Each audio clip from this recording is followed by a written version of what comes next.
Hey y'all, welcome to the conversation. In case you don't know who I am or you haven't watched an episode yet, my name's Sydney and I'm currently serving as the state secretary for the Pennsylvania FFA.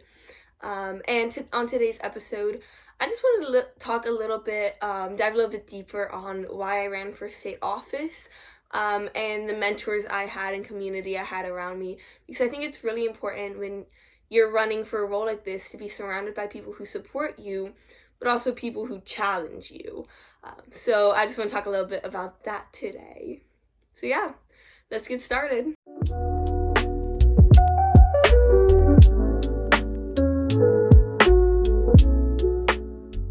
So we just finished our ACES conference. We run 4 weekends of a conference for FFA members in Pennsylvania, where they come and we run different leadership workshops with them, and they get to know the state officers and each other better. And then they do a 2-hour long dance, and they mingle, get to know other FFA members, but then also grow their leadership skills. And each student goes through 5 workshops in one day, each workshop being about 45 minutes long. So it's a really long day of workshops for them, and it's just one overnight conference, so they get there around noon the first day, and they leave around 9:30, 10 o'clock the next day. So it's not a really long conference, but it's enough that they learn new leadership skills and how to be just overall better leaders and communicators with each other. But then they also get to meet other FFA members that are in the same grade as them, who live around them, and it's overall just an amazing conference, and it really helps them branch out. So we just finished our 4th weekend of that conference. It was a crazy time, and we've been really busy since Thanksgiving break. Getting ready for Midwinter Convention, actually being at Farm Show, getting ready for ACES and doing that. It's just been nonstop. So I haven't really had time to do an episode yet. But today I wanted to do one because while I was at that ACES conference, I had a lot of members asking me why I ran for state office and what my motivation for that was. And honestly, I've been kind of torn on that for a while. For a long time, I wasn't quite sure why I ran or why that fire was lit inside of me, that I was like, I need to be a state officer, like, this is what I want to do. And I wasn't quite sure when that happened or why. So when they were asking me, I was giving the best answer I possibly could. But today I want to dive a little bit deeper with you guys, as I have been reflecting on that question as to why I did run and who my mentors were through that and the community around me. So to truly understand why I wanted to run for state office and why that passion for it was there, I first looked at why I joined FFA. See, I didn't come from a traditional ag background. My dad is an arborist, so I have a little blue collar in me, and my mom's from Florida, so I got some southern in me. And my mom was in 4-H her whole life, and she rode horses, and that was her life, was horses and 4-H. And so that's really cool because I never joined 4-H. I didn't really know what it was before high school, so yeah, I feel like I kind of almost missed out on something there. But I feel like I definitely made my place in FFA. And so I don't really regret not joining. I just think it would have been a really cool opportunity. My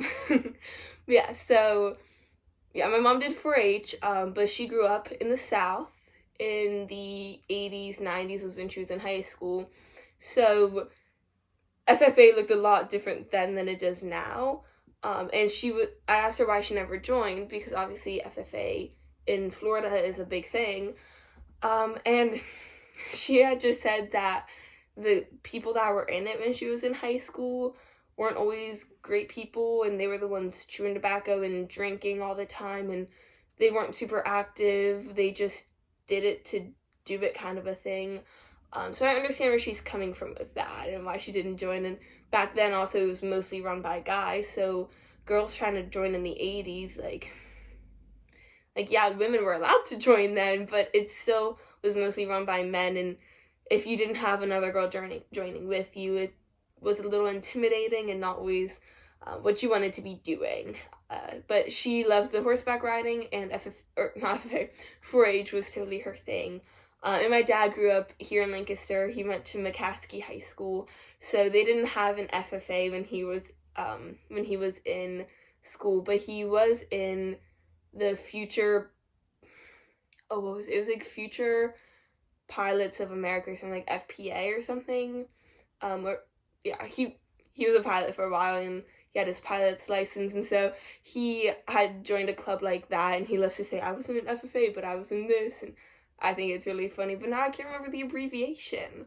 So that's going to bother me for the rest of the day. But anyway, so he went to McCaskey, and he didn't have an FFA program, but they recently did charter an ag club. So Brandon Bixler is working at McCaskey, getting ag education there, and getting them a 4-H getting them an FFA program so that more students have the opportunity to learn about agriculture and agricultural education, which I think is awesome. So neither of my parents were in FFA. My older brother, he didn't do it in high school either. But then my older sister, she's a grade above me. She had joined FFA because some of her friends had joined, actually her entire friend group had joined FFA. So she kind of figured she had to, and then she completely fell in love with it. And she was an officer then, because it was her sophomore year and my freshman year when I got into high school. So she was an FFA officer. And at first I was kind of hesitant. I knew I wanted to take ag classes, especially ag mechanics, because ag mechanics in my school, you do welding, you do plumbing, you do electrical wiring and carpentry and all that. And I just thought it'd be really cool to have and good to have those practical skills. So I knew I wanted to take those ag classes, but I wasn't sure that I wanted to join FFA because I was like, I'm not a farmer. This is not going to be for me. At the time, I wanted to be an actress, like Broadway actress, like all that. And so, like, that was not in my future. I could not see myself doing FFA. And then I went to that first FFA meeting because my ag teacher at the time, Mrs. McMichael, had really encouraged me to join. And, you know, I really liked the people that were in that club. And I was a very shy person at the time. I have really bad social anxiety, which is crazy to think that now I'm a state officer and that's all I do. At the time, I didn't want to talk to new people. I liked the people I had, and I was like, FFA and farmers? Absolutely no way. You will not see me in boots and jeans. So it's crazy how that changed. But then at that first meeting, getting to talk to everyone, and that was like one of the main times me and Jacqueline Martin, we grew up together. So I knew her for a really long time. But that first FFA meeting, we really got to talk and get to know each other. And that was one of the first times I was like, we're going to be friends. Like, we had always been acquaintances, and we had done stuff together and knew of each other, but we were never really friends until we were in FFA together. So that really brought us together. And then just seeing all the connections that I was building and meeting new people and getting over those fears I had. I grew up with a speech impediment as well. So I was in speech therapy until my freshman year of high school. And I was like, there's no way you're going to see me doing public speaking. I will never do a speech. Because I had done acting and all that growing up. So I was fine on stage and I didn't have stage fright. But having to speak and it be like silent. Like normally when I was acting, there's music playing in the background and everyone's on stage with me. But doing a speech when it's just me sounded terrifying. I was like, absolutely no way you're gonna see me do that. And then I became an FFA officer, and it was required for the officers to do an LDE, which is a leadership development event. And so I was like, oh, well, I guess I'll do exempt speaking. So I didn't even go into like a prepared speaking or do creed or anything like that. My first public speaking experience was extemporaneous speaking, which is, in case you don't know, you pull 3 topics out of a hat. You pick one of those topics and you write a 5-minute speech in, I think you have 30 minutes to write this 5-minute speech, and you just pick the topic. So you have 20 minutes in any of the books, binders that you brought, and then you have 10 minutes on the computer. And that first time I did it, I was crying before it was my turn. I was so nervous. I don't know why I was so nervous, but I was like, I'm gonna fail. I can't do this. And I think I got like 6th place, 7th place, something like that. And then I was like, you know what, that wasn't that bad. And then I did it my junior year, and I got 9th place out of the 10 people who did it. And I was like, yeah, maybe this isn't for me. Like, I love extemporaneous speaking. I think the competition is so fun, and I really enjoyed it once I stopped stressing about it. But I was never great at speaking on my feet without knowing ahead of time. Like, with speeches, I need to know what I'm going to say. And I figured that out throughout sophomore and junior year. So then senior year, I did senior prepared public speaking, and I ended up getting 1st at counties, and then I got 4th place at regional. So I didn't get to move on to states, which I kind of wish I had gotten to. But I know if I would have done that, I wouldn't have been so focused on running for state office, and I would have been focused on my speech. And so I think that was like a good thing that I didn't get it at states. That was my long story of why I joined and how I kind of overcame things and why I stuck in FFA. And I think the reason that passion was in me to run for state office was because I knew how much I'd overcome while I was in FFA and how much I had grown, and I really wanted to give more people that same opportunity. And I wanted to inspire them to join and stay in it and make it a really fun community. So I wanted to be the person that kept people engaged in FFA and, you know, made them want to continue. So all of that really grew that passion that I had, that I already had a passion for state office, and all of that grew and made me want to sign up. But then senior year, I had the worst case of senioritis. I just wanted to get out of there, move on to college. I didn't really know what I wanted to do in college. I was really struggling to make a choice on what I wanted to do for my career and my major and where I wanted to go. So I was struggling with that and the burnout, and because I was in a lot in high school. I did tennis, I did marching band, concert band, jazz band, cheerleading, FFA, and a handful of I had a job on top of all of that. So I was doing a lot and running around all the time. I was also a county officer for Lancaster County FFA. So I was doing a lot, and the burnout was hitting with the senioritis, and I just wanted out, and I wasn't sure if I was going to run for state office. But then I had a lot of people supporting me through that and saying, you know, you've been dreaming of this since freshman year, you've been dedicated to it, you're going to do great, like, just run.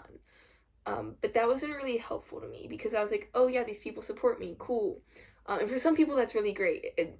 It's not at all what I'm saying. I think for some people, they really need the people in their lives who are going to support them and say, you've got this, you can do it, you're gonna be great. But for me, that's not what I needed. I had a couple people tell me, well, not a couple, I had 2-3 people I could probably name tell me that I shouldn't run for state office. And that they didn't think I could make it, or that they weren't sure that I would be good at it. And that really hurt in the moment.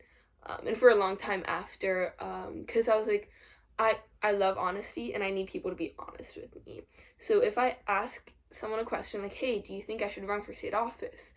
I need them to say yes or no and be truthful about it. So I'm very glad that they told me they didn't think I could do it, because honesty is a huge value that I think everyone should have.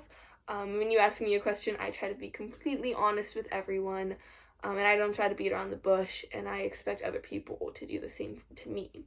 So when they told me that they didn't think I should run, it really hurt me, because obviously that was something I really wanted to do, but I was glad that they were honest with me.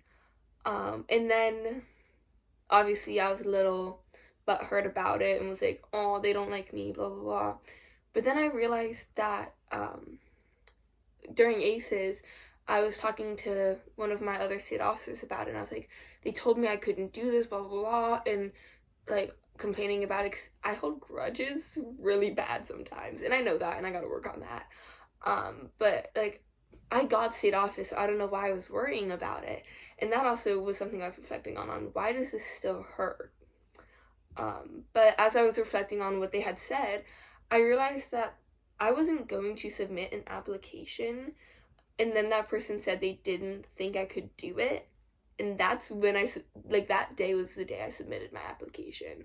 I had been so back and, or well, not submitted, but when I started working on it, because I'd been so back and forth for a long time about whether I should run or not, or if I could handle it. I was already burnt out. Like, what was I gonna do if I was burnt out during state office? And I wasn't quite sure what I was gonna do about that. But then they said that they didn't think I could do it, and I think I needed that more than the support, because that gave me a reason to try. I didn't have, like, yeah, I wanted it, but I didn't have that, like, reason that I needed to get this. And I just wanted to prove them wrong. And obviously, I wanted the position already. Like, I didn't just run to prove them wrong. But that was the motivation that I needed, over the, you're gonna do it, you're gonna be great, you've got this, don't worry, because I truly believe that those people thought I could do it, and but I don't think they were telling me the whole truth of it's gonna be, because they tell me it's gonna be so easy, you're gonna be fine, you've got this, don't stress. And I feel like those were the comments that I knew weren't true. And then this person, I'm gonna continue not to name them, but they had told me, how do I word this? They were saying that they didn't think that I could handle it because I was already burnt out. I was struggling to keep up with my studies during high school because I couldn't handle it. I just needed to get out. I hated high school. It was not for me. But yeah, so my ag classes were the only ones I really enjoyed, other than like chemistry and geometry. So that was really hard. But yeah, they told me, and they were being honest, and I knew they didn't hate me, but it hurt so much that they didn't think I could do it, that I started to think they didn't like me. And I don't think that's really what had happened. Like, I think they still do at least like me. But I think they were just trying to be honest with me that it's going to be hard and I'm gonna have to work for it. And that really did give me the motivation to do that application, study for the extemp round, because I knew that that was going to be my weakness.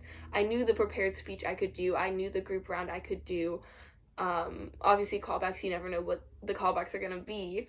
So I was prepared for anything, but that extemp round I knew was going to be my weakness. So I had studied, I had practiced, I had gone to school, and during lunch I'd have one of my friends pick a topic and I'd just talk about it for like 5 minutes during lunch. So that really gave me the motivation to try. Because I was probably going to submit the application either way, but I wouldn't have had that motivation to really do state office. Like during that candidate process, I think I would have been just so tired that I wouldn't have had that kick in my butt to keep me going. So as much as it hurt when that person said that, that was the motivation I needed. And of course, everyone's motivation is different. And when you're running for something like this, you need to know what the motivation you need, if that makes sense. You need to, like, I needed to figure out that I needed someone to tell me, you're not going to be good at this. You're not going to get it.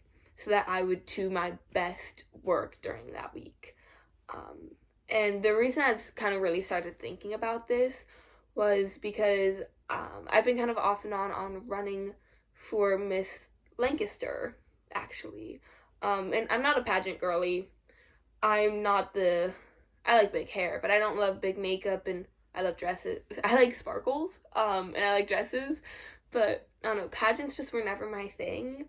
Like, I didn't do them growing up. I wasn't Dairy Queen or anything, and so pageants I've never really done, but I think it'd be a cool way to pay for my college, because if I go to Penn State, then that's a lot of money that I don't have because I'm currently unemployed. So it's just, I thought it'd be a cool thing, and then I realized, like, a lot of the girls who run for Miss Lancaster and then Miss Pennsylvania, Miss America, like, I always had that stigma, and this might sound really bad, but I always had that stigma of like, they're dumb blondes, but they're not. And I think it's really cool to watch how they like use the money that they win during the pageants to pay for the schooling that they're going to, and some of them are biology majors and going into nursing and all that, or they're education majors, and there's so many cool people who do it, but that's like totally sidetracking.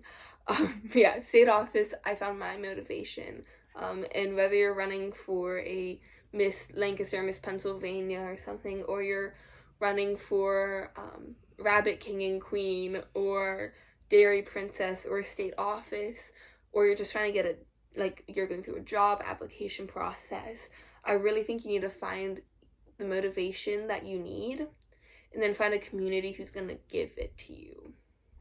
So if you need the people who are going to support you and lift you up that whole time and say you're going to do great and you're going to be awesome, whether or not they believe that, then find those people. But if you need that one person who's going to tell you, you cannot do this, find that person. And that doesn't mean that they're not friends with you. It doesn't mean that they don't believe in you. But find the person who's going to tell you it's going to be hard, but you've got this. Or it's going to be hard, but you can work towards that. So find the people who are going to support you in the way you need support, is what I'm saying. Yeah, having the community that you need around you is a major thing at all times. Whether you're going through a hard time in life, or whether you're going through a change, and you just need people there, find that community near you. And I believe that FFA was that community that I found for me, and that's why I stuck with it. But once you find that community, stay there. Keep those people close. Even if you guys end up going in different ways, and you don't always stay connected 24/7, keep them in your mind and keep them in your prayers, and, connect with them when you can. Get coffee with them, or go hang out, go to the movies. Whatever it is that you guys need to do, find that community and keep them close to you.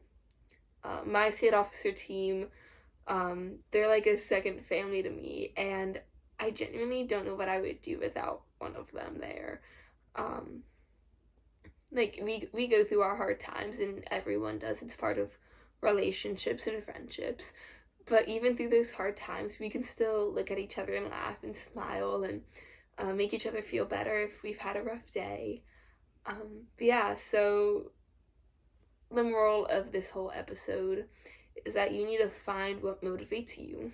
Find the community that provides it. And then keep those people close.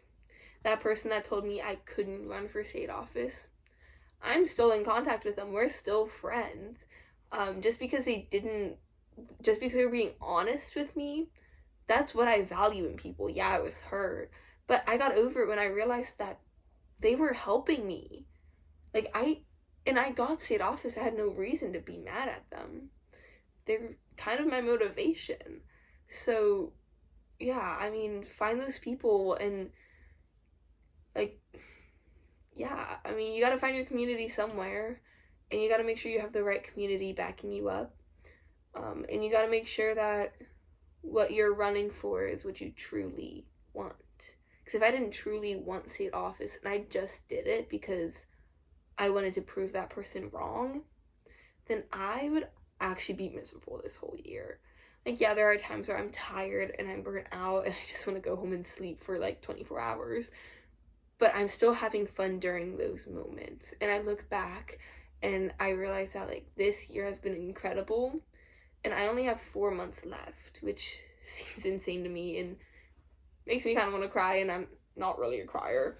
But yeah, I don't know. It's weird to think about the fact that the person who told me not to run is the person I have to thank for me getting this. So yeah. And that kind of wraps up episode 3 of Welcome to the Conversation. I hope you guys enjoyed it and that you learned something about motivation and mentors and that community you need to have around you. And I hope you guys find your community. Signing off, this is Sydney Albright.